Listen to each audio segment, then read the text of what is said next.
Real 99 news, हम दिखाएंगे सच। विकासखंड तजवापुर में 4 दिवसीय बुनियादी साक्षरता संख्यात्मक ज्ञान का प्रशिक्षण किया गया शुरू। काफ़ी संख्या में लोगों ने लिया भाग। बताते चले कि जनपद बहराइच के ब्लॉक संसाधन केंद्र तजवापुर में जिला बेसिक शिक्षा अधिकारी अभियक्त राम तिवारी के कुशल निर्देशन में खंड शिक्षा अधिकारी अखिलेश कुमार वर्मा की अध्यक्षता में बुनियादी साक्षरता एवं संख्या ज्ञान पर आधारित 4 दिवसीय प्रशिक्षण के द्वितीय बैच का आरंभ किया गया। प्रशिक्षण का शुभारंभ खंड शिक्षा अधिकारी तजवापुर अखिलेश कुमार वर्मा द्वारा किया गया। प्रशिक्षण 2 बैच में कुल 100 अध्यापकों को कराया जा रहा है। कुल 5 संदर्भदाता डॉक्टर नंद कुमार शुक्ल, अनूप कुमार मिश्र, सुनील कुमार सिंह परिहार, सगीर अहमद, मोहम्मद हलीम द्वारा बुनियादी साक्षरता से संबंधित प्रशिक्षण प्रदान किया जा रहा है।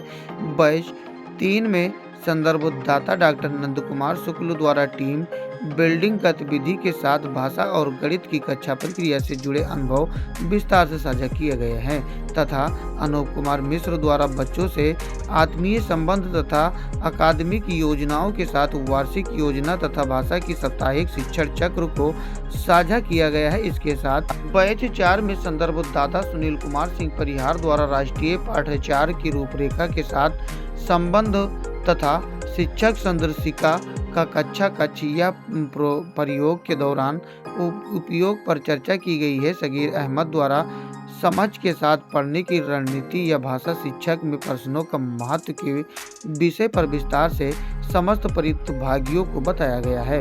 मोहम्मद हलीम द्वारा शिक्षण प्रक्रिया में आई हुई चुनौतियों से निपटने के लिए प्रयोग किए गए हैं आवश्यक उपायों को साझा किया गया है तथा उपरोक्त प्रशिक्षण में शिक्षक संकुल नेवादा सुरेश कुमार यादव, उत्कर्ष तिवारी, ब्रजेंद्र मणि पांडे, कंचन गुप्ता, अनुराधा सिंह, वैशाली शर्मा, पिंकी यादव, नीतू सिंह, अर्चना दीक्षित, प्रीति मारूफ, उजलाई खानम, हिना कौसर, गरिमा मिश्रा, नीरज यादव, नम्रता मौर्य सहित दर्जनों शिक्षक उपस्थित रहे।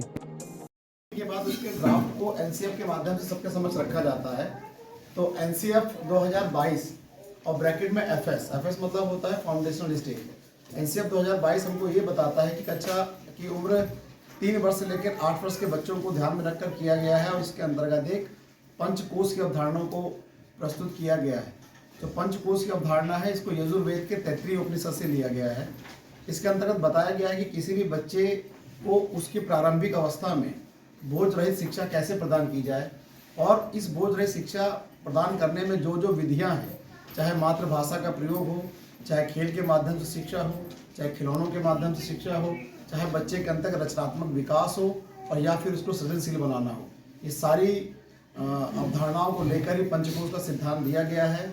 इसके साथ ही साथ एक पूरा ड्राफ्ट बताया गया था कि एनईपी कैसे होती है। उसके बाद आपका एनसीएफ आया। एनसीएफ को दृष्टिगत रखते हुए जो उद्देश्य निर्धारित किए गए थे एनईपी में, उसको एनसीएफ के अंतर्गत रखा गया।